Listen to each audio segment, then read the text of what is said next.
അങ്ങനെയൊന്നുമില്ല. മാനസിക ബലമില്ലാത്തവരാണ്. ആത്മീയത നല്ല പോലെ മൂക്ക് കയറ്റിയിട്ടുള്ള ആൾക്കാരുണ്ട്. ജീവിതത്തിൽ നിരാശ വരും. അങ്ങനെ വന്ന് ആത്മഹത്യ ചെയ്യണമെന്ന് പറഞ്ഞാൽ മരണം എന്നർത്ഥമൊന്നുമില്ല. അവനവൻ്റെ ആത്മാവിന് നിരക്കാത്തത് ചെയ്യുന്നതൊക്കെ ആത്മഹത്യകളാണ്. നല്ലപോലെ ഭാഗവത സപ്താഹം സ്ഥിരമായിട്ട് പറഞ്ഞിട്ട് അവസാനമാകുമ്പം ഭഗവാനൊന്നുമില്ല എന്നൊക്കെ പറഞ്ഞ് ഭ്രാന്ത് പിടിച്ച പോലെയുള്ള ആൾക്കാരെ എനിക്കറിയാം. ഇതൊക്കെ തട്ടിപ്പ് എന്നൊക്കെ പറഞ്ഞിട്ടുള്ള ആൾക്കാർ അങ്ങനെ കുറേ പേരുണ്ട്. തിരിച്ചുള്ളവരും ഉണ്ട്. ഇതൊന്നും ഇല്ല എന്ന് പറഞ്ഞ അവസാനം എന്തായിട്ടുണ്ട്, തിരിച്ചു വന്നവരുണ്ട്.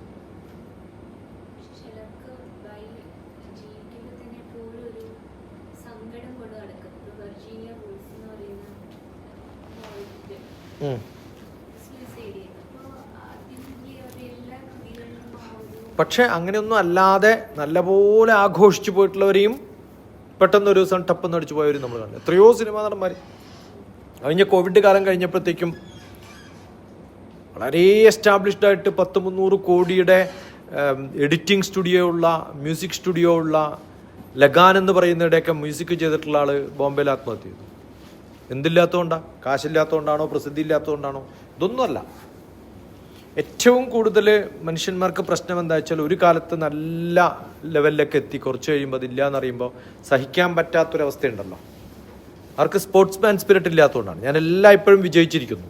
ചിലരുണ്ട് ഞാൻ പറയുന്നതൊക്കെ കറക്റ്റാണ്, എല്ലാവരും സപ്പോർട്ട് ചെയ്തുകൊണ്ടിരിക്കുന്നു. ഒരു ദിവസം ആരെങ്കിലും ഇത് അങ്ങനെ അല്ല എന്ന് പറഞ്ഞാൽ അപ്പം ദേഷ്യം വരും. അത് ഒരിക്കലും എനിക്കെതിരെ ഞാൻ പറയുന്നതൊക്കെ അങ്ങനെയാണ്, അതിന് കുറച്ച് കുഴപ്പമില്ല, അക്സെപ്റ്റ് ചെയ്യുന്നത്. നമ്മളൊക്കെ തോറ്റ് തുന്നമ്പാടിയിട്ടുള്ള ആളാണ് ജീവിതത്തിൽ. അതുകൊണ്ട് ആരെങ്കിലും നമ്മൾ പറയുന്നത് തെറ്റ്, ശരി ആയിക്കോട്ടെ, നടക്കില്ല ആയിക്കോട്ടെ. അതുകൊണ്ട് ചില കുറ്റങ്ങളും ഉണ്ട്. നമുക്കൊരു പല കാര്യങ്ങളും പൂർത്തീകരിക്കണം എന്ന് തോന്നുമ്പം കുഴപ്പമില്ല, തോറ്റോട്ടെ, എന്തായാലും തോറ്റിട്ടുള്ള വ്യക്തിയാണല്ലോ പലപ്പോഴും. ആ തോൽവി സമ്മതിക്കാൻ പറ്റാത്ത ആൾക്കാർ പലരും ആത്മഹത്യ ചെയ്തിട്ടുള്ളവർ. പിന്നെ സാമ്പത്തികമായിട്ടുള്ള പ്രശ്നമാണ് ഏറ്റവും വലിയ പ്രശ്നം അല്ലേ? നമുക്കത് കൊടുക്കാൻ പറ്റില്ല എന്നൊരവസ്ഥ വരുന്ന സമയത്ത് എന്ത് ചെയ്യും? നമ്മൾ വിചാരിക്കുന്ന പോലെയല്ല. സാമ്പത്തിക പ്രശ്നം വന്നു കഴിഞ്ഞാൽ പെട്ടുപോകും. അറിയുന്ന കുറേ പേരുണ്ട്. എനിക്ക് തൊട്ടടുത്തറിയുന്ന ഇപ്പം അടുത്ത കാലത്ത് ഈ പ്രഭാഷണങ്ങളൊക്കെ തുടങ്ങിയതിന് ശേഷം എന്നെ കോണ്ടാക്ട് ചെയ്തിട്ടുള്ള 100 പേരിൽ ഒരു 10 പേരുടെയും പ്രശ്നം സാമ്പത്തികമാണ്. അല്ല, അതൊക്കെ നമുക്ക് ആരെങ്കിലുമൊക്കെ സപ്പോർട്ട് ചെയ്തിട്ട് ചെയ്യും. കാശിപ്പോൾ ആരും സപ്പോർട്ട് ചെയ്യില്ല. നമ്മൾ വിചാരിക്കുന്ന പോലെയല്ല. ഈ സഹായിക്കുമെന്നൊക്കെ പറയുമ്പോൾ നമ്മൾ ഇമോഷണലി സപ്പോർട്ട് ചെയ്യാൻ കുറേ ആൾക്കാരുണ്ടാവും. സാമ്പത്തികമായിട്ട് സപ്പോർട്ട് ചെയ്യാൻ നമുക്ക് കുഴപ്പമൊന്നുമില്ല. പക്ഷെ നമുക്കറിയാം ഈ വ്യക്തി നല്ല കാര്യങ്ങളല്ല ചെയ്യുന്നത് കൊണ്ടെന്ന് വെച്ചാൽ സപ്പോർട്ട് ചെയ്യുമോ? ഞാനിപ്പോൾ 40 വയസ്സ് വരെ ഈ ലോകത്ത് ജീവിച്ച, 60 വയസ്സ് വരെ ജീവിച്ചൊരു എനിക്ക് സാമ്പത്തികമായിട്ട് സഹായിക്കാൻ ആരെങ്കിലുമൊക്കെ ഉണ്ടാവും. എപ്പോൾ? ഞാൻ നല്ല കാര്യങ്ങൾക്കാണ് ചെയ്യുന്നുണ്ടെങ്കിൽ എന്നെ സഹായിക്കാൻ ആളുണ്ട് എന്ന് ഉറപ്പാണ്. പക്ഷെ ഞാൻ അങ്ങനെ അല്ല ചിലവഴിക്കുന്നതെന്ന് പറഞ്ഞാൽ എന്നെ ആരും സഹായിക്കില്ല. തൊട്ടടുത്തുള്ള വ്യക്തികൾ പോലും നമ്മളെന്താ സഹായിക്കാത്തത്? പലപ്പോഴും നമ്മൾ നല്ല വഴിയിലല്ല എന്നറിഞ്ഞതുകൊണ്ടാണ്.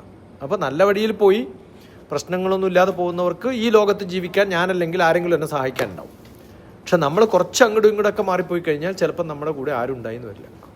നമ്മൾ എത്ര നല്ല വ്യക്തിയായാലും കാണുന്നതൊന്നുമല്ല പുറത്തുള്ളതൊന്നുമല്ല അകത്തുണ്ടാവുക. ചിലപ്പം അകത്തുള്ളതൊന്നുമല്ല പുറത്തുണ്ടാവുക. പല പ്രശ്നങ്ങളും നമ്മൾ പല ദുശീലങ്ങളുള്ള ആൾക്കാരുണ്ടാവും, പല പ്രശ്നങ്ങളുള്ള ആൾക്കാരുണ്ടാവും. ഇതിൻ്റെയൊക്കെ ഇടയിൽ പെട്ടുപോയില്ല. കാശുണ്ടാക്കാനും എളുപ്പമാണ്, പ്രസിദ്ധി ഉണ്ടാക്കാനും എളുപ്പമാണ്, അറിവ് ഉണ്ടാക്കാനും എളുപ്പമാണ്. ഇത് മൂന്നും ആവശ്യത്തിന് കിട്ടിയില്ലെങ്കിൽ ചിലപ്പം കൺട്രോളബിൾ ചെയ്യാൻ പറ്റാണ്ടാവും.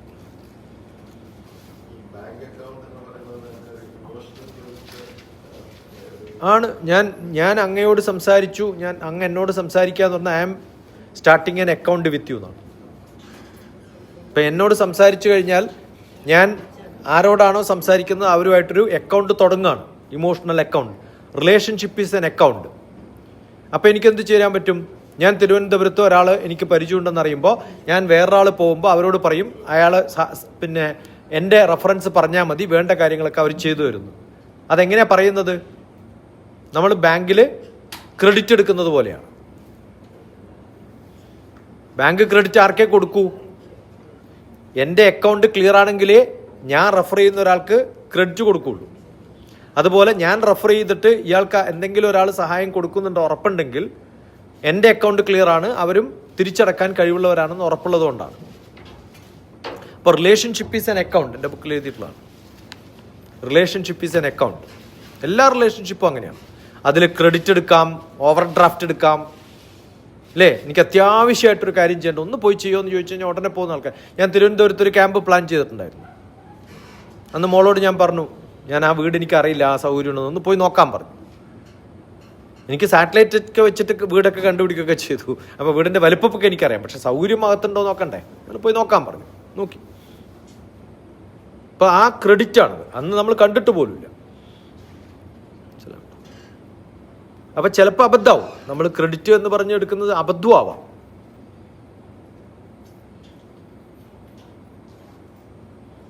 ഇപ്പോൾ റിലേഷൻഷിപ്പ് നന്നായാൽ വലിയ ബുദ്ധിമുട്ടൊന്നും ഇല്ലാണ്ട് പോകാൻ പറ്റും. ഇനി ഇതൊക്കെ ഉണ്ടായാലും ഇപ്പം ഒരാൾ ഓഫീസിലൊരു പ്രശ്നമായിട്ട് ആത്മഹത്യ ചെയ്തു, ഇല്ലേ? കേരളത്തിൽ വലിയ പ്രശ്നം ഉണ്ടാക്കിയിട്ടുള്ള കേസുകളൊക്കെയാണ്. അപ്പോൾ ആ സമയത്ത് ഡിസ്കഷൻ വന്നു. ഞാൻ പറഞ്ഞു, നമ്മൾ എന്ത് വിദ്യാഭ്യാസം ഉണ്ടായിട്ടും നമുക്ക് ഒരു പ്രശ്നത്തെ തരണം ചെയ്യാനുള്ള അറിവില്ലെങ്കിൽ അതെൻ്റെ കഴിവില്ലായ്മ എന്ന് മാത്രമേ പറയാൻ പറ്റുള്ളൂ. മനസ്സിലായോ? നമ്മൾ 10ാം ക്ലാസ് പഠിപ്പിച്ചൊരു കുട്ടിയെ 10ാം ക്ലാസ്സിൽ തോറ്റു എന്നുള്ളത് കൊണ്ട് ആത്മഹത്യ ചെയ്യുകയാണെങ്കിൽ അതാരുടെ കുറ്റമാണ്? നമ്മുടെ വിദ്യാഭ്യാസം ശരിയല്ല, നമ്മൾ അവർക്ക് കൊടുത്തിട്ടുള്ള അറിവും ശരിയല്ല. എന്നാണ് 10ാം ക്ലാസ് ജയിക്കലാണ് ജീവിതം എന്ന് തോന്നുന്നതുകൊണ്ടല്ലേ അങ്ങനെ തോക്കുമ്പോൾ അതാണ് എൻ്റെ ജീവിതം, അല്ലെങ്കിൽ ഞാൻ അടിച്ചു പോകുന്നു തോന്നുന്നുണ്ടല്ലേ? ആ തോന്നലില്ലാണ്ടിരിക്കണം. അത് വലിയ ഭഗവത്ഗീത ഫുൾ ബൈഹാർട്ട് പഠിച്ചുകൊണ്ട് അയാൾക്ക് ധൈര്യം ഉണ്ടാവുന്നൊന്നും ഉറപ്പൊന്നുമില്ല. ഇതൊക്കെ ഇങ്ങനെ പഠിച്ച് തീർന്നതല്ല, എൻ്റെ കാതൽ പോലും മനസ്സിലാക്കിയിട്ടില്ല. അതുകൊണ്ട് ആധ്യാത്മികത എന്ന് പറയുന്നതും ഈശ്വര വിശ്വാസം എന്ന് പറയുന്നതൊന്നും ആത്മഹത്യയിൽ നിന്ന് രക്ഷപ്പെടാം. പ്രാക്ടിക്കൽ ലൈഫ്, അതാണ് അത്യാവശ്യം. അതുകൊണ്ട് നമ്മുടെ ആധ്യാത്മികതയൊന്നും പ്രാക്ടിക്കൽ അല്ലാണ്ടല്ല, അതിൽ പ്രാക്ടിക്കലാണ്. നമ്മുടെ ധാരണ ആധ്യാത്മിക വേറെയും പ്രാക്ടിക്കൽ ലൈഫ് വേറെയുമാണ്. അല്ല, പലർക്കും പ്രാക്ടിക്കൽ ലൈഫിൽ നിന്ന് ഒളിച്ചോടാൻ പറ്റുന്നൊരു സംഭവമാണ് ഭക്തിയും ആധ്യാത്മികതയും. അതാണ് ഏറ്റവും വലിയ പാപ്പരത്വം. നമ്മുടെ ആധ്യാത്മികതയും ഭക്തിയും ഒന്നും ഒളിച്ചോടാൻ വേണ്ടിയിട്ടല്ല, നമ്മുടെ ജീവിതം കൃത്യമായിട്ട് നന്നായിട്ട് കൊണ്ടുപോകാനുള്ള അറിവാണ് ഇതൊക്കെ. അതുണ്ടാക്കിയെടുക്കുക വേണ്ട. അതുകൊണ്ടാണ് ഭഗവത്ഗീത പറയുമ്പോഴൊക്കെ ഞാൻ ജീവിതവുമായിട്ട് ബന്ധപ്പെടുത്തി പറയുന്നത്. ജീവിതമായിട്ട് ബന്ധമില്ലാത്ത ആരുടെയോ കഥ നമ്മൾ പഠിച്ചുകൊണ്ട് എന്താ കാര്യം? ഇല്ല. അത് നമ്മുടെ ജീവിതത്തിൽ എങ്ങനെ ഇൻഫ്ലുവൻസ് ചെയ്യുന്നതാണ് പഠിക്കേണ്ടത്. അതുകൊണ്ടാണ് മഹാത്മാഗാന്ധി അങ്ങനെയായിരുന്നു ഏറ്റെടുത്ത് നടത്തിയിട്ടുള്ളത്.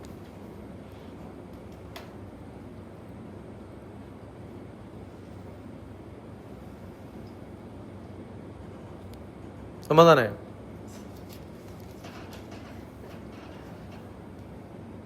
അപ്പോൾ ആധ്യാത്മികത നമുക്ക് കുറച്ച് ധൈര്യം തരും, ശക്തി തരും. ഞാൻ പറഞ്ഞല്ലോ, എൻ്റെ കൂടെ എപ്പോഴും ഒരു അമ്മയുണ്ടെങ്കിൽ എനിക്കൊരു ധൈര്യമുണ്ട്, അല്ലേ? ഇപ്പം എൻ്റെ അമ്മയ്ക്ക് ടെലിഫോൺ ചെയ്യാൻ കഴിവുള്ളത് കൊണ്ടോ ഡോക്ടറുടെ വീറ് അറിയുന്നത് കൊണ്ടോ കാർ ഓടിക്കാൻ അറിയുന്നത് കൊണ്ടോ അല്ല, എൻ്റെ മകന് പനി വരുമ്പോൾ അമ്മയുണ്ടെങ്കിൽ എനിക്ക് വെപ്രാളില്ല. എന്താ കാരണം? അമ്മയുണ്ടല്ലോ എന്നുള്ളത്. അമ്മക്ക് ഡോക്ടറെ കൊണ്ടുപോകാൻ പറ്റും? ഇല്ല. അമ്മക്ക് കാർ ഓടിക്കാൻ പറ്റും? ഇല്ല. ഇതൊക്കെ ഞാൻ തന്നെ ചെയ്യണം. പക്ഷെ എന്നാലും അമ്മ ഉണ്ടല്ലോ എന്നുള്ളത് എന്താ, അവർക്ക് എക്സ്പീരിയൻസ് ഉണ്ട്. ഇനി അങ്ങനെ ഒരു ധൈര്യമാണ് എൻ്റെ കൂടെ ഭഗവാൻ ഉണ്ടെന്ന് അറിയുമ്പോൾ. അവരെ നമ്മൾ ഡയറക്റ്റായിട്ട് ഹെൽപ്പ് ചെയ്യൊന്നുമില്ല, പക്ഷെ ഒരു ധൈര്യം നമുക്ക് തരും. ആ ധൈര്യം നമുക്ക് കിട്ടാൻ നല്ലതാണ്. പക്ഷെ അത് ആ റൂട്ടിലെത്തിയാലേ അത് കിട്ടുള്ളൂ. ആ റൂട്ടിലെത്തണമെങ്കിൽ വിശ്വാസം നല്ല പോലെ വേണം. നല്ലൊരു കഥയുണ്ട് അതിന്. ഹസ്ബൻഡും വൈഫും തോണിയിൽ പോയിക്കൊണ്ടിരിക്കുക. വലിയ കൊടുങ്കാറ്റ് വരികയാണ്. അപ്പോൾ ഇപ്പം മറിയും എന്ന് പറഞ്ഞുകൊണ്ടിരിക്കുകയാണ്. ആര്? ഭാര്യ വാവിട്ട് കരയാണ്. അപ്പോൾ ഹസ്ബൻഡ് ഒരു കൂസലുമില്ല, ആധ്യാത്മികമായിട്ട് നല്ല നിലവിലൊക്കെ ഉള്ളതാണ്. എന്ത് പറഞ്ഞാലും ഇവർക്ക് പേടിക്കണ്ടെന്നൊന്നും മനസ്സിലാവുന്നില്ല. ഉടനെ ഒരു കത്തിയെടുത്തിട്ട് ഇപ്പം കൊല്ലു തന്നെയാണ്. കത്തിയെടുത്തിട്ട് കൊല്ലാൻ നോക്കുമ്പോഴും ഭാര്യയ്ക്ക് ഒരു കൂസലുമില്ല. അതെന്ത് പേടിയില്ലാത്ത? നിങ്ങൾ കൊല്ലില്ല എന്ന് എനിക്ക് ഉറപ്പാണ്. മനസ്സിലാവുന്നുണ്ടോ? ഇപ്പം ഭഗവാൻ നമ്മളെ ഈ കാറ്റൊന്നും അടിച്ച് താഴത്ത് വീഴില്ല എന്ന് ഉറപ്പില്ല. ഉറപ്പുണ്ടോ? വീഴ്ത്തില്ല എന്ന് ഉറപ്പുണ്ടെങ്കിൽ എന്ത് പറ്റും? ധൈര്യമായിട്ടിരിക്കാൻ പറ്റും. പിന്നെ ഭഗവാൻ കൃത്യമായിട്ട് ഭഗവാന്റെ രൂപത്തിലല്ല വരിക. രക്ഷിക്കാൻ വരുന്നത് പല രൂപത്തിലായിരിക്കും. അതെങ്ങനെയാണ് വരിക നമുക്ക് പറയാൻ പറ്റില്ല. അപ്പോഴായിരിക്കും ഒരാളൊരു തോണിയിൽ വന്നിട്ട് നമ്മളെ കയറാൻ ഇല്ല, ഭഗവാൻ എന്നെ രക്ഷിച്ചോളും, അതുകൊണ്ട് ഈ കോളിളക്കങ്ങൾ ഉണ്ടായാലൊക്കെ എനിക്ക് പേടിയൊന്നുമില്ല എന്ന് പറഞ്ഞിട്ട് ആ തോണി നീ പോയിക്കോ എന്ന് പറയാൻ പാടില്ല.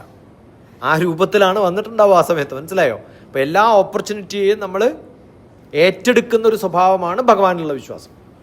കാരണം ഭഗവാൻ ഏത് രൂപത്തിൽ ഇവിടെ എങ്ങനെ പ്രത്യക്ഷപ്പെടുന്ന ആർക്കും പറയാൻ പറ്റില്ല. പിന്നെ വിശ്വാസം പൂർണ്ണമായിട്ടും വേണം, അപ്പോഴേ നമുക്ക് കാണാൻ പറ്റുള്ളൂ. അതിനും ഒരു കഥയുണ്ട്.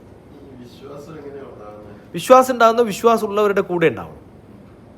ഞാൻ എന്തുകൊണ്ടാണ് വിശ്വസിച്ചത്? ഭഗവാനിൽ എനിക്ക് വിശ്വാസമുണ്ട്. എന്താ കാരണം? എൻ്റെ അച്ഛനും വിശ്വാസം ഉണ്ടായിരുന്നു, അമ്മക്കും വിശ്വാസം ഉണ്ടായിരുന്നു. അച്ഛനും അമ്മക്കും വിശ്വാസം ഇല്ലെങ്കിൽ എനിക്കുണ്ടാവില്ല. അത് എന്തുകൊണ്ടാണ് ഈ കുട്ടിക്ക് ഭഗവത്ഗീതയിൽ ചൊല്ലാൻ പറ്റുന്നത്? അമ്മമ്മയുള്ളതുകൊണ്ടാണ്. ആരെങ്കിലും ഒരാൾ അടുത്തുണ്ടാകുമ്പോഴല്ലേ നമ്മളറിയാം. എല്ലാ വിശ്വാസങ്ങളും അങ്ങനെയാണ്. പക്ഷെ ആദ്യം വേണ്ടത് വിശ്വാസമാണ്. പിന്നെ വേണ്ടതോ? വിശ്വാസത്തിൽ തുടങ്ങിയിട്ട് എവിടെ എത്തണം? നമ്മൾ അറിവിലെത്തണം. ഇത് ഭഗവത്ഗീതയാണെന്ന് എനിക്ക് വിശ്വാസമുണ്ട്. എന്താ കാരണം? ബ്ലൈൻഡ് ഫെയ്ത്ത് തന്നെയാണ്. എല്ലാം അങ്ങനെയാണ്. ഇപ്പം നമ്മളിവിടെ വരുമ്പോൾ, ഇപ്പം നിങ്ങളിവിടെ വരുന്ന സമയത്ത് ഒരു വിശ്വാസത്തിലാണ് വരുന്നത്, ആണോ അല്ലയോ? നമ്മളൊരാളെ മീറ്റ് ചെയ്യാൻ പോകുന്ന ഒരു വിശ്വാസത്തിലാണ്. ഇല്ല. അതുകൊണ്ടാണ് ഞാൻ പറഞ്ഞത് അത് ഏതിലേക്ക് മാറും? അറിവിലേക്ക് മാറണം. അത് അറിവിലേക്ക് മാറണം. അത് അറിവിലേക്ക് പതുക്കെ മാറും. ഞാനത് കണ്ടുപിടിച്ച് ശരിയാണോ തെറ്റാണോ, ഇത് വാച്ചാണെന്ന് എൻ്റെ വിശ്വാസമാണ്. നോക്കുമ്പോൾ സമയമൊക്കെ കൃത്യമായിട്ട് പറയണ്ടെങ്കിൽ വാച്ചാണെന്ന് ഞാൻ അറിയുന്നു. ഇത് ഞാൻ വാച്ചാന്ന് വിശ്വസിക്കുന്നുണ്ടോ അറിയണ്ടോ? ആദ്യം വാച്ചാന്ന വിശ്വാസത്തിലാണ് തന്ന പാക്കറ്റൊക്കെ പൊളിച്ച് അതിനകത്ത് ഓണാക്കി ഒക്കെ ചെയ്യുന്നത്, ആണോ അല്ലയോ? അത് സമയം തരുന്നത് വരെ എനിക്ക് ഉറപ്പില്ല. സമയം തരുമ്പോൾ അത് വാച്ചാണ്, വർക്ക് ചെയ്യുന്നുണ്ട്. അറിവാണ്, എക്സ്പെരിമെൻറ്റേഷനാണ് അറിവ്. ഇപ്പോഴും അങ്ങനെയാണ്. എനിക്കൊരാളുടെ വിശ്വാസമുണ്ട്, അവരെന്നെ സ്നേഹിക്കുന്നുണ്ടെന്ന് വിശ്വാസമാണ്. അത് കുറച്ച് കാലം സ്നേഹം കിട്ടുമ്പോൾ എനിക്കറിയാം, ഓ അറിയുന്നു ഇയാൾ എന്നെ സ്നേഹിക്കുന്നു.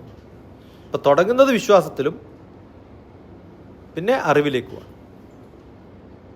ഒരാൾ അറിയാത്ത രണ്ടുപേര് വിവാഹം കഴിക്കുന്ന സമയത്ത് അവർ സ്നേഹിക്കുമ്പോൾ എന്നുള്ളൊരു വിശ്വാസത്തിലാണ് വിവാഹം കഴിക്കുന്നത്.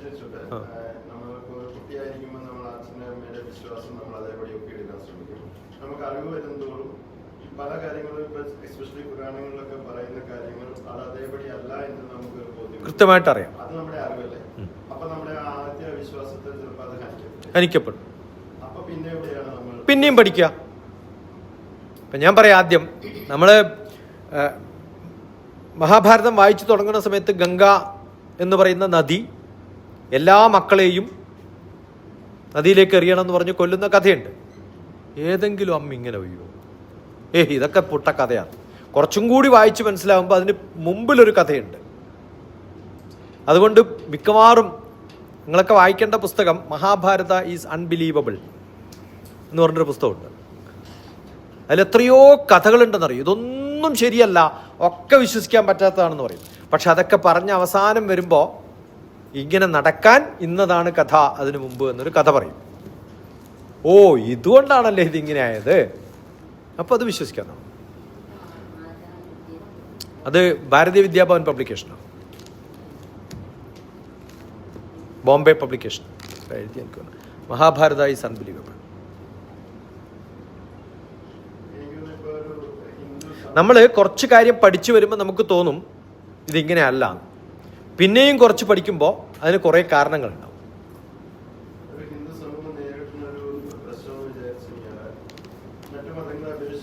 ഹിസ്റ്റോറിക്കലായിട്ട് നമുക്ക് എസ്റ്റാബ്ലിഷ് ചെയ്യാൻ വളരെയധികം ലിമിറ്റേഷൻസ് ഉണ്ട്. അപ്പൊ അതൊരു വലിയ പ്രശ്നമാണ്. ഈ ദേവന്മാരെ ഒക്കെ നമുക്ക് അത് റിയാലാണെന്ന് സമർത്ഥിക്കാനായിട്ട് ഒരു കുട്ടികളുടെ അടുത്ത് നമുക്ക് പറയാനുള്ള ലിമിറ്റേഷൻസ് ഉണ്ട്. അപ്പൊ ആ ഒരു ഹിസ്റ്റോറിക്കൽ ബാക്കി മതങ്ങൾ നോക്കിയുള്ള ഹിസ്റ്റോറിക്കൽ ഗ്രൗണ്ടിങ് അതുകൊണ്ട് നമ്മുടെ കുട്ടികളെ അതിലോട്ട് എത്തിക്കാനുള്ള ഒരു മാർഗം എന്താണ്? ഇത് സത്യം പറഞ്ഞാൽ ഈ പറഞ്ഞത് തെറ്റാണ്. ഭഗവാനും ഭഗവതിയൊക്കെ സങ്കല്പങ്ങളാണ്, റിയൽ അല്ല. രാമനും ഇല്ല, സീതയും ഇല്ല, കൃഷ്ണനും ഇല്ല, രാധയും ഇല്ല, ശിവനും ഇല്ല, ഒന്നുമില്ല. ഇതൊക്കെ സങ്കല്പങ്ങളാണ്. ഭാരതീയ ദേവ സങ്കല്പം തന്നെയാണ് പേര്. ആ സങ്കല്പങ്ങൾ നമ്മുടെ ഉള്ളിൽ പതിക്കുമ്പോൾ നമ്മുടെ ഉള്ളിൽ ഉണ്ടാക്കുന്ന രൂപങ്ങൾക്ക് ഇന്ന് കാണുന്ന രൂപങ്ങളൊക്കെ കൊടുത്തത് ശ്ലോകങ്ങളും അല്ലേ, അതുപോലെ അത് വെച്ച് വരച്ചിട്ടുള്ള ചിത്രങ്ങളും ഒക്കെയാണ്. സരസ്വതി എന്ന് പറഞ്ഞിട്ട് ഇവിടെ പൂജിക്കുന്ന സരസ്വതിയുടെ മുഖം ഇങ്ങനെയായിരുന്നു എന്ന് ചോദിച്ചാൽ ഒരു ഉറപ്പുമില്ല. രാജാ രവിവർമ്മ വരച്ചിട്ടുള്ള ചിത്രമാണ്. അതിൽ കുറേ പ്രിന്റും മാറ്റങ്ങളും പലരും പല മാറ്റങ്ങളൊക്കെ വരുത്തും. ആദ്യമായിട്ട് ഏറ്റവും കൂടുതൽ ദേവീ ദേവന്മാരുടെ പടം വരച്ച്, ദേവിമാരുടെ മാത്രം ഏറ്റവും കൂടുതൽ വരച്ചിട്ടുള്ളത് അല്ലേ ശിവന്റെ പടത്തിൽ പല രൂപത്തിലും കാണാം. അപ്പം ഇതൊക്കെ നമ്മുടെ ഉള്ളിലൊരു സങ്കല്പം ഉണ്ടാക്കാൻ വേണ്ടി തന്നിട്ടുള്ള രൂപങ്ങളാണ്. അപ്പം രൂപങ്ങളല്ല ഭാരതീയ സങ്കല്പം. അത് പക്ഷെ മക്കളെ പഠിപ്പിക്കാൻ പറ്റില്ല.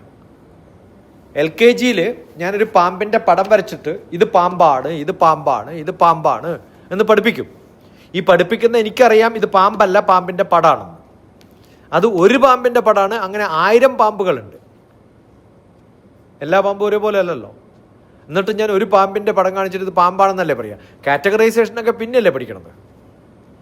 അപ്പം ഞാൻ എൻ്റെ വീട്ടിൽ എൻ്റെ അച്ഛൻ്റെ പടം വെച്ചിട്ട് ഞാൻ പൂജിക്കേണ്ട ഒരു കാര്യമില്ല. അച്ഛൻ്റെ മുഖം, അച്ഛൻ എന്ന് പറയുമ്പോൾ തന്നെ എൻ്റെ മനസ്സിൽ മുഖം വരും. പക്ഷെ ഞാൻ എന്തിനാ പടം വെക്കുന്നത്? എൻ്റെ മക്കൾക്ക് എൻ്റെ അച്ഛനെ കണ്ടിട്ടേ ഇല്ലാത്തതുകൊണ്ട് ഈ പടം വെച്ചാലേ അവരുടെ മനസ്സിലേക്ക് ഈ പ്രതിബിംബം കൊണ്ടുവെക്കാൻ പറ്റുള്ളൂ. അപ്പം നമ്മുടെ ദേവസങ്കല്പത്തിൽ, ദേവൻ്റെ സങ്കല്പത്തിൽ രൂപത്തിൻ്റെ ആവശ്യമൊന്നുമില്ല. പക്ഷെ അങ്ങനെ ഒരു രൂപമില്ലെങ്കിൽ അത് നമ്മളിൽ നിന്നും പതിയാത്തത് കൊണ്ട് ബിംബങ്ങളും രൂപങ്ങളും ഒക്കെ ഉണ്ടായി. ഓരോ സ്ഥലത്തും പോകുമ്പോൾ ബിംബങ്ങളും രൂപങ്ങളും വ്യത്യാസമാണ്. എത്ര പേരുകളിലാണ് ഓരോ സ്ഥലത്തും ലോക്കലി അവരുണ്ടാക്കിയിരിക്കുകയാണ്. കിരാതവേഷത്തിലുള്ള രൂപമല്ല ശിവൻ എല്ലായിടത്തും ഉള്ളത്, താണ്ഡവത്തിൻ്റെ രൂപത്തിലല്ല എല്ലായിടത്തും ഉള്ളത്. ഓരോ സ്ഥലത്തും വ്യത്യസ്തമായ ഭാവങ്ങളിൽ, വ്യത്യസ്തമായ രൂപങ്ങളിൽ പലതരത്തിലും പ്രചരിപ്പിച്ചിട്ടുള്ളതൊക്കെ കൺഫ്യൂസിങ് ആണ്. അങ്ങ് പറഞ്ഞ കറക്റ്റാണ്. ഓക്കെ, പക്ഷെ ആ അറിവ് നമുക്ക് അത്രയും ഉണ്ടാകുമ്പോൾ ഇങ്ങനെയൊക്കെ കുറേ കഥകളുണ്ട്. ഇതൊക്കെ നമ്മുടെ വ്യത്യസ്തമായ തോന്നലുകളുടെ ഭാവങ്ങളായിട്ട്, പ്രതിബിംബങ്ങളായിട്ട് വന്നതാണ് എന്നുള്ളതാണ്. അതിലേറ്റവും കൂടുതൽ പ്രാധാന്യം ഇപ്പം നമ്മൾ അനുഭവിക്കുന്നതൊക്കെ ശങ്കരാചാര്യ ചെയ്തിട്ടുള്ളതായിരിക്കും. അദ്ദേഹം അങ്ങനെ ചെയ്തിട്ടില്ലെങ്കിൽ നമ്മളൊക്കെ ബുദ്ധമതത്തിലോ ജൈനമതത്തിലൊക്കെ പെട്ടുപോയിട്ടുണ്ടാവും. അവർ നല്ലപോലെ എക്സ്പാൻഡ് ചെയ്തിട്ട് ബുദ്ധമതവും ജൈനമതത്തിലും ഉള്ള സങ്കല്പങ്ങളാണെങ്കിൽ നമ്മളിപ്പോൾ ഏതെങ്കിലും മുനിയുടെ പടം വെച്ചിട്ടുണ്ടാവൂടെ, അല്ലെങ്കിൽ ബുദ്ധൻ്റെ പടം വെച്ചിട്ടുണ്ടാവും. ഇത് റീ എസ്റ്റാബ്ലിഷ് ചെയ്തത് ശങ്കരനാണ്. അത് പുതിയ ശ്ലോകങ്ങളും രൂപങ്ങളും ക്ഷേത്രങ്ങളൊക്കെ ഉണ്ടാക്കി. അത് മോശമാണോ എന്ന് ചോദിച്ചു കഴിഞ്ഞാൽ അതിന് മുമ്പ് പല രാജാക്കന്മാരും ചെയ്തിട്ടുള്ളതിൻ്റെയൊക്കെ ഒരു കൺക്ലൂസീവായിട്ട് അവരെയൊക്കെ ഒന്ന് മാറ്റിയെടുത്ത് റിവൈവ് ചെയ്യാൻ ശങ്കരാചാര്യർക്ക് സാധിച്ചു എന്നുള്ളതാണ്. ഓക്കെ, അപ്പോൾ ഒന്ന് രൂപം, മറ്റൊന്ന് ശ്ലോകം. അതൊക്കെ പോപ്പുലറൈസ് ചെയ്തിട്ടുള്ളത് പല ആൾക്കാരുമാണ്. ഒന്ന് രൂപം, മറ്റൊന്ന് ശ്ലോകം. ഇതൊക്കെ ഓരോ ക്ഷേത്രങ്ങളിലായിട്ട് കൊണ്ട് സ്ഥാപിച്ചിട്ട് അതിൻ്റെ സെൻറ്റർ ഓഫ് കോർഡിനേഷൻ ഒരു സ്ഥലത്ത് ഒരാൾക്ക് ഏൽപ്പിച്ചു, അടുത്ത സ്ഥലത്ത് വേറൊരാൾക്ക് ഏൽപ്പിച്ചു. അങ്ങനെയൊക്കെയാണ് മഠങ്ങളും ഒക്കെ ഉണ്ടാക്കിയെടുത്തത്. ഇതൊക്കെ നമ്മളിൽ ഉണ്ടാക്കിയിട്ടുള്ള സങ്കല്പങ്ങൾ. പക്ഷെ പൂർണ്ണമായിട്ടും അദ്ദേഹം വിചാരിച്ചതുപോലെ നമ്മളിലേക്ക് എത്തിക്കാൻ ഇപ്പോൾ പറ്റിയിട്ടില്ല.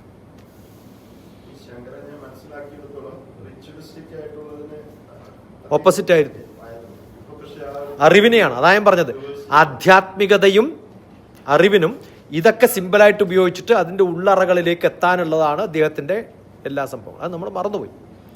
അതുകൊണ്ട് തന്നെ അപ്പയ്യ ദീക്ഷിതർ എന്ന് പറഞ്ഞിട്ട് തെലുങ്ക് നാട്ടിലുള്ള ഒരു പ്രസിദ്ധ കവി എഴുതിയിട്ടുണ്ട്. രൂപം രൂപവിവർജിതസ്യ ഭവതോ ധ്യായേന യത് കൽപ്പിതം.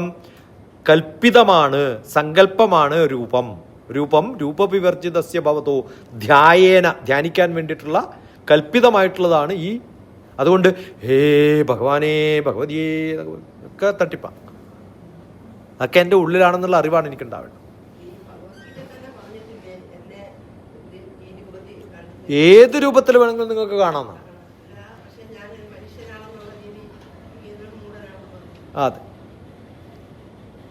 സ്തുത്യ നിർവചനീയതാഖില ഗുരു. സ്തുതിക്കാൻ വേണ്ടിയിട്ട് കുറേ പാട്ടുകൾ ഉണ്ടാക്കി. ദേവിയുടെ മൂക്കിങ്ങനെയാണ്, കൈ ഇങ്ങനെയാണ്, ഓരോ സ്പെയർ പാർട്ടും പറഞ്ഞിട്ടുണ്ട്.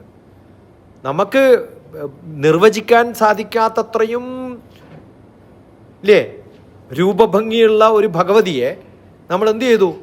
നമ്മുടെ സങ്കല്പത്തിലുള്ള ഒരു സ്ത്രീയുടെ സങ്കല്പത്തിലേക്ക് മാറ്റി സൗന്ദര്യലഹരി എഴുതി. അതും വലിയ പാപമാണ്. അതുകൊണ്ട് എൻ്റെ മനസ്സിൽ ഏത് ആണോ ഏറ്റവും സൗന്ദര്യം അതാണ് ദേവി എന്നുള്ള സങ്കല്പം എനിക്കുണ്ടായി. പണ്ട് തടിച്ചിട്ടുള്ള സ്ത്രീകളാണെങ്കിൽ പണ്ട് തടിച്ചിട്ടുള്ള സ്ത്രീകളെ വരച്ചിട്ടുണ്ടാവുക. ഇപ്പം ദേവികളുടെയൊക്കെ വരയ്ക്കുമ്പോൾ മെലിഞ്ഞ് ലീൻ ബ്യൂട്ടിയൊക്കെ ആയിട്ട് വരക്കേണ്ടി വരും. ഇന്നത്തെ ആൾക്കാരെ വരയ്ക്കണമെങ്കിൽ കൊറിയൻ സ്റ്റൈലിലൊക്കെ ആയിരിക്കും നമ്മുടെ ദേവികൾ ഉണ്ടാവുക അല്ലേ? അങ്ങനെ ഓരോരാളും എന്തുകൊണ്ടാണ് ബർമോഡി ഇട്ടിട്ടുള്ളത്, എന്തുകൊണ്ടാണ് സാരി ഉടുത്തിട്ടുള്ളത്? ദേവി സാരി ഉടുത്തു നമുക്കുള്ള ഉറപ്പുണ്ട്. ആ കാലത്ത് സാരി ഉണ്ടായിരുന്നു. സാരി വന്നിട്ട് അടുത്ത കാലത്താണ്. ചൂരിദാർ ഇട്ടിട്ടാണ് ശ്രീകൃഷ്ണൻ നിൽക്കുന്നത്. ചൂരിദാർ ഇട്ടിട്ട് ആർക്കും കയറാൻ പറ്റില്ല അമ്പലത്തിൽ. എന്തൊക്കെ നിയമാന്ന് ആലോചിച്ച് നോക്കൂ. എന്ത് മണ്ടത്തരം ഇതൊക്കെ. അതെ, വ്യാപ്തിത്വം ച മയാകൃത, എല്ലായിടത്തും വ്യാപിച്ചു കിടക്കുന്ന ഭഗവാൻ എന്ത് നമ്മൾ ചെയ്തു? ചില സ്ഥലങ്ങളിലൊക്കെ കെട്ടിയിട്ടു. ദോഷത്രയം മത്കൃതം, ഇത് ഞാൻ ചെയ്ത 3 ദോഷങ്ങളാണെന്നാണ്.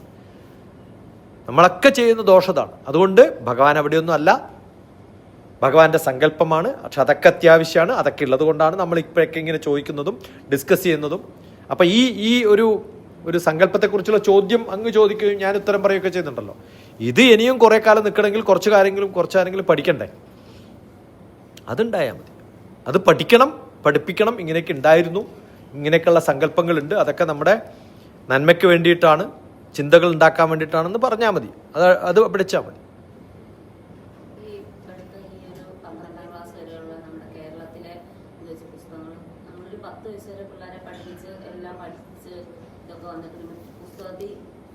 ഓരോ സബ്ജക്റ്റിലും പഠിച്ചു കഴിയുമ്പോൾ വന്ന് നമ്മളോട് തർക്കിക്കും പിള്ളേർ. അങ്ങനെയല്ല. അപ്പം അങ്ങനെ ആ വിദ്യാഭ്യാസത്തിൽ കൂടെ കുറേ അധികം കുട്ടികൾക്ക് മൈൻഡ് അങ്ങ് മാറി പോകുന്ന പോലെ. അത് അമ്മയെ കൊള്ളാത്തോണ്ടാ തർക്കിക്കുമ്പോൾ തിരിച്ചു പറഞ്ഞാൽ ഉത്തരവില്ലാത്തതുകൊണ്ടല്ലേ ഈ പ്രശ്നം. അല്ല, അത് പറഞ്ഞ് നമ്മളൊരു 18 വയസ്സ് വരെയൊക്കെ പറഞ്ഞു. 15. അതെ, അവര് വളരുമ്പോൾ നമ്മളും വളരണം. നമ്മളും അതേപോലെ പഠിക്കണം. 10ാം ക്ലാസ്സിലെ മാത്സ് മക്കൾ 10ാം ക്ലാസ്സിൽ പഠിക്കുമ്പോൾ അമ്മക്കും മാത്സ് അറിയണം. അമ്മയും സയൻസ് പഠിക്കണം. നമ്മൾ പഠിക്കില്ല, പഠിക്കുമോ? അവരോട് പഠിക്കാൻ പറയുള്ളൂ.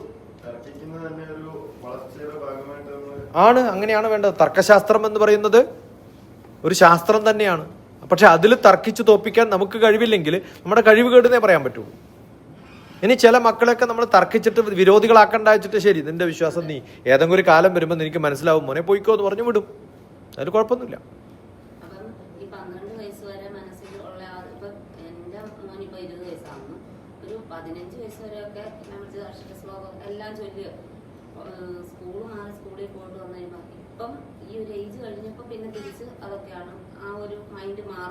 അത് മാറും, അത് കാലം കഴിയുമ്പോൾ. ഞാൻ പറയാം, ഒരു ഉദാഹരണം പറയാം. ഈ ഒരു ബുക്കിൽ എഴുതിയിട്ടുണ്ട്, 4 വയസ്സുള്ളപ്പോൾ ലോകത്തിലെ ഏറ്റവും വലിയ വ്യക്തി ആരാന്ന് ചോദിച്ചാൽ ആരാ പറയാം? അച്ഛനും അമ്മയൊക്കെയാണ് അല്ലേ? ലോകത്തിലെ ഏറ്റവും നല്ല വ്യക്തി. At 4 years my dad is great. Okay. 6 വയസ്സാകുമ്പോഴോ എൻ്റെ അച്ഛൻ എല്ലാവരെയും അറിയാം. എന്താ കാരണം? ഇവൻ കാണുന്നവരൊക്കെ അച്ഛനെ അറിയുന്നവരും അമ്മ അറിയുന്നവരുമാണ്. അത് കഴിഞ്ഞിട്ട് ഒരു 10 വയസ്സാകുമ്പോഴോ അവനോട് ചോദിച്ചു കഴിഞ്ഞാൽ പറയും എൻ്റെ ടീച്ചേഴ്സാണ് ഗ്രേറ്റ്. കാരണം അവർക്ക് കുറേ അച്ഛനമ്മമാരെയൊക്കെ അറിയാം. കോട്ടെ. അവരൊരു 10ാം ക്ലാസ്സൊക്കെ എത്തുമ്പോഴത്തേക്ക് ലോകത്തിലെ ഏറ്റവും വിരോധമുള്ളവരായിരിക്കും അറിയാം? ടീച്ചർമാരെ ഏറ്റവും വിരോധം. എനിക്ക് 5 സബ്ജക്റ്റ് അറിയാം, ടീച്ചർക്ക് 1 സബ്ജക്റ്റ് അറിയുള്ളൂ. മനസ്സിലാവുന്നുണ്ടോ? ആദ്യം ടീച്ചർമാരായിരുന്നു ഗ്രേറ്റ്. കുറച്ച് കഴിയുമ്പോൾ ടീച്ചർമാർ യൂസ്ലെസ് ആണ്, അച്ഛനും യൂസ്ലെസ് ആണ്, അമ്മയും യൂസ്ലെസ് ആണ്. ഒരു 18 വയസ്സൊക്കെ ആകുമ്പോൾ എങ്ങനെയാ ഈ സാധനത്തിന് നിങ്ങൾ സഹിക്കണമെന്ന് അച്ഛനോട് ചോദിക്കും, അമ്മയോടും ചോദിക്കും. ഇവരൊക്കെ എങ്ങനെയാണ് ജീവിക്കണമെന്ന് പോലും സംശയം വരും. അത് കഴിഞ്ഞ് അവർക്കൊരു 30 വയസ്സാകുമ്പോഴോ, ഈ മോൾക്കൊരു 30 വയസ്സായിട്ടൊരു കുട്ടി ഉണ്ടാകുമ്പോൾ, എൻ്റെ അമ്മ എങ്ങനെയാ എന്നെയൊക്കെ വളർത്തിയതാവോ? കാരണം ആ ഒരു സമയത്ത് ഇവർക്ക് കുട്ടിയുണ്ടായി. ഇതിനെങ്ങനെയാണ് നോക്കേണ്ടത് അപ്പോഴാണ് തോന്നുന്നത്. എനിക്ക് ഒരു കുട്ടിയെ നോക്കാൻ പറ്റുന്നില്ലോ, എൻ്റെ അമ്മ 6 കുട്ടികളെ നോക്കിയല്ലോ എന്ന് അറിയുമ്പോഴാണ് എൻ്റെ ചേച്ചിമാർക്കൊക്കെ അമ്മ വാസ് ഗ്രേറ്റ് എന്ന് പറയുന്നത്. മനസ്സിലായോ? ഒരു 54 വയസ്സൊക്കെ ആയിട്ട് നമുക്ക് വയസ്സാകുമ്പോഴാണ് മനസ്സിലാവുക, ഈ ടീനേജുള്ള എൻ്റെ കുട്ടിയെ നോക്കാൻ ഞാൻ എത്ര കഷ്ടപ്പെട്ടിട്ടുണ്ട് ഇല്ലേ? അപ്പോൾ എൻ്റെ അമ്മ എത്ര കഷ്ടപ്പെട്ടിട്ടുണ്ടാവും, അച്ഛൻ എത്ര കഷ്ടപ്പെട്ടിട്ടുണ്ടാവും. അപ്പോൾ ഒരു ജീവിതം തിരിച്ച് എത്താൻ വേണ്ടി 54 വർഷം വേണമെന്നാണ് പറയാം. ചിന്തകൾ മാറി അടുത്ത ചിന്തകളിലേക്ക് എത്താൻ. ഇത് എല്ലാ സ്ഥലത്തും എല്ലായ്പ്പോഴും ഉള്ളതാണ്. പക്ഷെ നമ്മുടെ കുഴപ്പം ഭാരതത്തിൽ എന്താ വെച്ചാൽ, ഇവിടെയൊക്കെ 12ാം ക്ലാസ് കഴിയുമ്പോൾ നമ്മൾ കുട്ടികളെ കൺട്രോൾ ചെയ്യാൻ നോക്കും അല്ലേ? ഞാൻ അമേരിക്കയിൽ പോയി താമസിച്ച സമയത്ത് അവിടുത്തെ ഏറ്റവും വലിയ കമ്പനിയായ കമ്മിൻസ് എന്ന് പറയുന്നത്, നിങ്ങൾ എല്ലായിടത്തും ജനറേറ്റർ നോക്കിയാൽ കമ്മിൻസ് ആണ്. ആ കമ്മിൻസ് കമ്പനിയുടെ വൈസ് പ്രസിഡന്റ് ആയിട്ടുള്ള വലിയ സീനിയർ ആയിട്ടുള്ള ലെവലിൻ്റെ വീട്ടിൽ ഒരു പാർട്ടിക്ക് വിളിച്ചു. പാർട്ടിക്ക് എന്തിനാ അറിയോ? 12ാം ക്ലാസ് ആയ മകൾക്ക് സെൻഡ് ഓഫ് കൊടുക്കുകയാണ്. 12ാം ക്ലാസ് കഴിഞ്ഞാൽ മകളെ വീട്ടിൽ നിന്ന് പുറത്താക്കുക. അത് വലിയ ആഘോഷമാണ്. തമിഴൻ, ഭാരതത്തിൽ ജനിച്ചിട്ടുള്ള, ഭഗവത്ഗീതയൊക്കെ പഠിച്ച് എൻ്റെ ക്ലാസ് അറ്റൻഡ് ചെയ്യാൻ വരും. ഭഗവത്ഗീത അച്ഛനും അമ്മയൊക്കെ എല്ലാ സാത്വികതയും ഭാരതീയ സങ്കല്പവും അതേ ട്രഡീഷനിൽ ഉള്ള അയ്യരോ അയ്യങ്കാരോ ഏതോ ഗ്രൂപ്പ് പെട്ടിട്ടുള്ള നല്ല പച്ച ബ്രാഹ്മണൻ. പക്ഷെ അവിടെ എത്തുമ്പോഴത്തെ അവിടുത്തെ ശൈലിയിൽ എന്ത് ചെയ്യണം? എല്ലാ അമേരിക്കക്കാരും അവരുടെ മക്കളെ 12ാം ക്ലാസ് ആകുമ്പോൾ വീട്ടിൽ നിന്ന് പുറത്താക്കണം. നിങ്ങൾക്ക് 5 ബെഡ്റൂമുള്ള വലിയ ബംഗ്ലാവ് ഉണ്ടെങ്കിലും നിങ്ങളുടെ കുട്ടി നിങ്ങളുടെ കൂടെ താമസിക്കില്ല. ഇനി എപ്പോഴെങ്കിലും സാറ്റർഡേ സൺഡേ വരണമെങ്കിൽ വിളിച്ച് പെർമിഷൻ ചോദിച്ചിട്ട് വേണം വരാൻ. അവർ ഇൻഡിപെൻഡൻ്റ് ആണ്. 18 വയസ്സായാലും അവർക്കുള്ള പഠിക്കാനുള്ള കാശ് അവർ ജോലി ചെയ്ത് ഉണ്ടാക്കണം. അവർ ഇൻഡിപെൻഡൻ്റ് ആണ്. അതുകൊണ്ടാണ് ഞാൻ നേരത്തെ പറഞ്ഞത് അച്ഛൻ്റെ അമ്മയുടെ സ്വത്ത് ആർക്ക് പോവില്ല, മക്കൾക്ക് പോവില്ല. അവർ ഇൻഡിപെൻഡൻ്റ് ആയി. നമ്മളിവിടുത്തെ നടക്കുമോ? അത് അങ്ങനെ ഒരു ട്രഡീഷൻ നമുക്കുള്ളത് കൊണ്ടാണ്.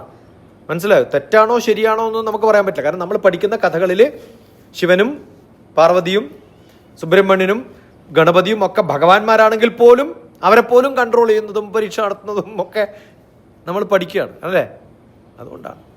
അപ്പോൾ ഓരോരോ സ്ഥലത്തും അതുകൊണ്ടാണ് അച്ഛൻ പിന്നെ കണ്ടീഷനായിട്ട് മക്കളോട് 14 വർഷം പോകണമെന്ന് പറയുന്നു. ഇതൊക്കെ ഭാരതത്തിലല്ലേ നടക്കുള്ളൂ.